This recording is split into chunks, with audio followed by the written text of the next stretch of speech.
January 10, 1943. Gumrak Airfield. The air doesn't just bite, it tears. It tastes of burnt glycol, cordite, and the iron-rich tang of freezing blood. A Junkers Ju-52, the Luftwaffe's beast of burden, slumps onto the packed snow, its corrugated metal skin looking less like armor and more like a frozen shroud. Its 3 engines cough and sputter, a death rattle in the vast, hostile silence of the Russian steppe. His name is Klaus. He's a grenadier with the 6th Army, or what's left of it. He doesn't feel the cold anymore, not really. It's a permanent state, a presence that has burrowed deep into his bones. All he feels is a hollow, gnawing ache in his gut. He watches the plane, his eyes, sunk deep into a face grayed by frost and malnutrition, tracking its every move. He's not watching a machine, he's watching a miracle. Or a lie.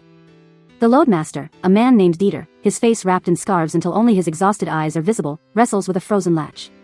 His gloves squeal on the metal, a sound like a dying animal. With a final, desperate heave, the crate pops open. Wooden splinters, brittle as glass, skitter across the ice. Klaus leans forward, every fiber of his being focused on that box. He prays for the dense, dark shape of bread. For the greasy sheen of a sausage casing. For anything. A stencil on the side of the crate becomes clear. 7.92mm. Machine gun rounds. Not bread. Klaus's shoulders slump. The flicker of hope in his chest dies, instantly replaced by the familiar, cold weight of despair. He counts the biscuits he has left in his pocket, 3, hard as stones, the way a drowning man counts his last breaths. Further down the runway, a Soviet shell finds its mark. The explosion is a dull, crumping sound, and the snow briefly flashes orange. The runway, their lifeline, is a window being measured in minutes. In Dieter the loadmaster's hand is a clipboard. The manifest is stamped with promised tonnage, the purple ink bled by snowflakes. It's a fantasy, a piece of paper from a warm office hundreds of miles away that means nothing here. And in Klaus's pocket, a small, rusted tin. The Eisern portion. The iron ration. The one you only open when you know, with absolute certainty, that the end has already arrived. He doesn't dare open it. Not yet. This is the story of how an army dies. Not in a blaze of glory, but in the quiet, agonizing calculus of logistics. Forget the heroes for a moment. Forget the flags. The real cast of this tragedy is this: Klaus, the starving grenadier. Dieter, the loadmaster who knows the numbers on his manifest are a death sentence. Hermann Göring, safe in his warm Wolfschanz headquarters, waving a cigar over a map and promising an air bridge of impossible scale. And just beyond the perimeter, a Soviet anti-air crew, calmly setting fuses, tightening the noose with every shell they fire into the sky. Their objective, to feed an army with air. The clock is ticking, the horizon spits tracers, and every flight is a spin of the roulette wheel. When courage can't be eaten, who decides the victor? The man with the rifle, or the clerk with the scale? Let's open the case file. The file is cold to the touch. It's a story told in numbers, and the numbers are brutal. To simply exist, to stand upright in the soul-crushing cold and face the enemy, the 250,000 men of the 6th Army trapped in the Stalingrad pocket needed a bare minimum of 500 tons of supplies. Every single day. 700 tons would allow them to actually fight. Fuel for the handful of remaining tanks. Bandages for the wounded. Shells for the artillery. And most importantly, calories for the men. Bread. Fat. Sugar. The very fuel of human life. Cut to Wolfschanz, the Wolf's Lair, Hitler's headquarters in East Prussia. The air is thick with cigar smoke and arrogance. Reichsmarshal Hermann Göring, the head of the Luftwaffe, pounds the table. He assures his Führer it can be done. An air bridge? Trivial. He pledges 500 tons a day. He promises the 6th Army will be supplied. It is a promise born of ego, a fantasy spoken in a warm room that will have fatal consequences in the frozen hell of Stalingrad. The ledgers, however, don't lie. They tell a different story. The actual average tonnage that made it through the gauntlet of Soviet fighters and flak was less than 100 tons a day. On the very best days, the luckiest days, when the weather was clear and the resistance was light, the pilots, flying with unmatched bravery, might graze 200, maybe 300 tons. But those days were rare exceptions. Too many flights arrived carrying ammunition instead of food. Why?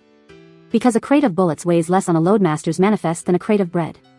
And in a desperate triage of survival, a collapsing sector screaming for ammo often won out over the silent, gnawing hunger of the infantryman.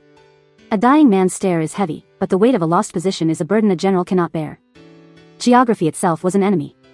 The 2 primary airfields, Tatsinskaya and Morozovsk, were overrun by the relentless Soviet advance. Then Potomnik, the main artery into the pocket, fell on January 16th. The planes were diverted to the smaller, more primitive strip at Gumrak. Then Gumrak, too, fell on the 22nd. The fleet of lumbering Ju-52s, never designed for these conditions, groaned under the strain. Heinkel He 111 bombers, sleek greyhounds of the sky, were pressed into service as clumsy freighters, hauling coal instead of bombs. Winter icing, a relentless cancer, gnawed at their wings, adding tons of unseen weight. Soviet flak was a constant, terrifying presence, combing the approach paths with curtains of steel. Fuel itself became a rumor, a precious commodity more valuable than gold. The human cost of these failed numbers was tallied in protruding ribs and blackened, frostbitten fingers. Of the 250,000 men encircled, 90,000 would stagger into Soviet captivity when the end finally came. Of those 90,000, almost none would ever see Germany again. The Luftwaffe's transport fleet was bled white, sacrificed to sustain a promise that the sky could never carry. A decision made in a warm room by a man in a pristine uniform killed thousands of men in a frozen, forgotten pit. Now, let's pull back. This isn't just a story about Stalingrad. This is a pattern, a blueprint of victory and defeat that has repeated itself throughout history. Take the manifest from Gumrak and lay it beside a Roman map. Alesia. 52 BCE. Here, the general is Julius Caesar, and his math is as brutal and clean as a gladius blade. He has the Gallic chieftain, Vercingetorix, trapped inside the fortified town, the oppidum, of Alesia. But Caesar isn't just fighting the army in the city, he knows a massive Gallic relief army is on its way.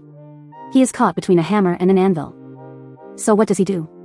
He doesn't gamble on a single, heroic battle. He turns logistics into a weapon. He orders his legions to build. Not one wall, but 2. 30 miles of fortifications. Ditches, palisades, watchtowers, and terrifyingly clever traps like concealed pits with sharpened stakes.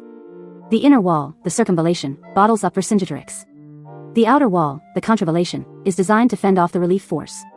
Caesar is besieging and being besieged at the same time. And now, the weapon is time. His quartermasters are the true legion commanders. Ration schedules are meticulously inked on wax tablets. Foraging parties strip the countryside bare for miles around, their wagons creaking back to camp laden with grain. The granaries are guarded as fiercely as the eagle of the legion itself. Every Roman soldier gets his allotted portion of barley gruel, eaten by torchlight while his comrades continue to dig. Inside Alesia, the Gauls watch their own baskets empty.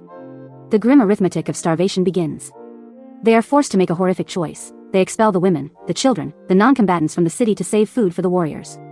These poor souls are trapped between the Gallic walls and the Roman lines, and they freeze and starve to death in the no-man's land. It's a chilling calculation that buys Caesar more time. When the Gallic relief army finally arrives, a massive, screaming horde, they smash themselves to pieces against Caesar's outer works. Inside the city, Vercingetorix, his warriors too weak from hunger to fight effectively, has no choice. He rides out and surrenders his sword to Caesar. The Roman eagle flies victorious, but it was carried there on the backs of men hauling shovels and sacks of grain. Let's change the map again. Russia, 1812. The road itself is the enemy. An army, Napoleon's Grande Armée, the most magnificent fighting force Europe has ever seen, marches into the vastness of Russia. And the road eats them alive. Men can forage, they can steal a chicken or a loaf of bread from a village. But horses cannot. Fodder is the true currency of this campaign, and the empire is about to go bankrupt. A single cavalry horse needs 20 to 25 pounds of fodder every single day. Multiply that by the tens of thousands of horses in the army, pulling the cannons, the supply wagons, the ambulances. The numbers are staggering. Then comes the Rasputitsa. The autumn mud. The roads dissolve into a thick, sucking glue. Wagons become anchors, their wheels sinking to the axles. The supply magazines that looked so impressive on paper are thin and scattered in reality. The entire invasion, 500,000 men, squeezes into a single, choking artery, and that artery is hardening. Disease, typhus, dysentery, and the relentless cold kill more soldiers than Russian bullets. Winter clothing, promised and planned for, arrives late, or not at all. And then the horses begin to die. First by the hundreds, then by the thousands. Without horses, the cannons are left behind. The bread wagons cannot move. The retreat becomes a death march, a shambling column of ghosts. The great victory at Moscow proves to be a hollow prize, a burnt-out city with no supplies. The crossing of the Berezina River is a nightmare of fire and ice, with shaky bridges collapsing under the weight of the desperate, swallowing men, carts, and hope itself. Napoleon's aide, Caulaincourt, writes in his diary of the horrifying sound of frozen harness leather cracking in the cold like pistol shots, and of columns of men frozen solid, standing like statues in the snow. The Grande Armée didn't lose to the Russians. It lost to mud, and cold, and the simple, brutal fact that fodder weighs more than glory. Now, for one last dossier. A completely different answer to the problem of distance.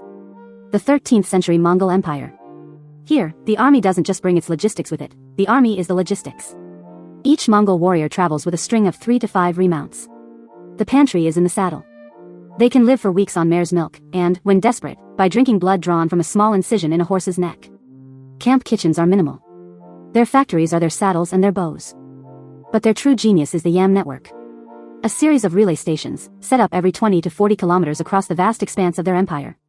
These stations are stocked with fodder and fresh mounts. A Mongol messenger, carrying a stamped metal pass called a paisa, could ride up to a station, and the local people were compelled, on pain of death, to provide him with a fresh horse and supplies instantly. Orders, intelligence, and commands moved at a speed that was simply unthinkable to their enemies. Surprise was no longer measured in weeks. It was measured in days. An army could appear on a city's doorstep as if it had materialized from thin air. The Mongols weaponized tempo. They turned the calendar itself into an instrument of conquest. When your supply chain is riding alongside you, speed becomes your destiny.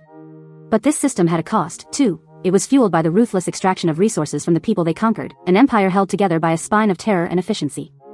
Lay the 4 maps on top of one another: Stalingrad, Alesia, the road to Moscow, the Mongol steppes. A blueprint emerges, like watermark script held up to a lamp. The formula is always the same. Victory equals calories, plus miles, divided by time. Heroes spend courage, which is a precious and finite resource. But quartermasters, the forgotten clerks and loadmasters, they print time. Look at the turning points and their price tags. At Stalingrad, Göring's arrogant promise of tonnage locks a doomed strategy in place. The cost? A shattered army, a gutted air fleet, and the loss of the strategic initiative on the Eastern Front. At Alesia, Caesar's earthworks convert time into a weapon. He fights 2 enemies at once by rationing both. The cost? The starvation of civilians, and a cold-blooded template for imperial control. In 1812, the horses die, the army grinds to a halt, and the Russian winter wins. The cost? The Grande Armée dissolves, and the balance of power in Europe is reset forever.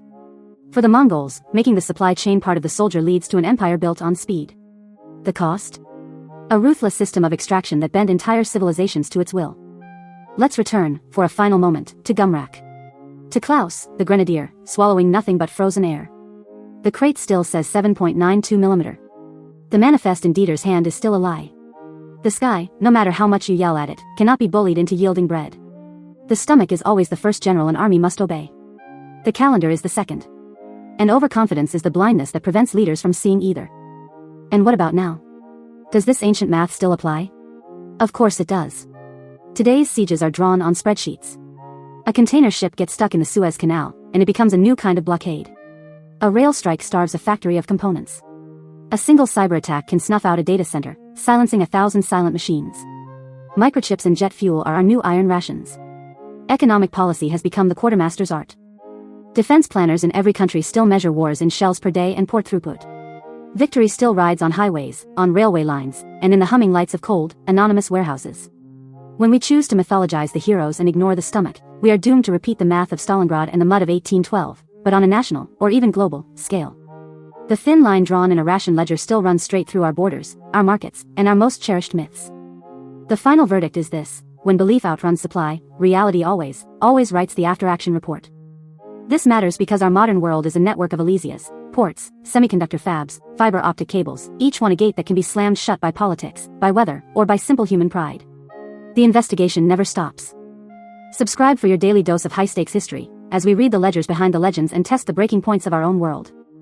And now, a question for the comments. You are Dieter, the loadmaster at Gumrak. You have room for one last pallet on your plane. The radio is screaming. One message says a platoon is about to be overrun and needs ammunition to survive the next hour. Another message says the field hospital has run out of bandages and men are bleeding to death. Your pen will decide. What do you load? And who do you look in the eye tomorrow to explain the cost?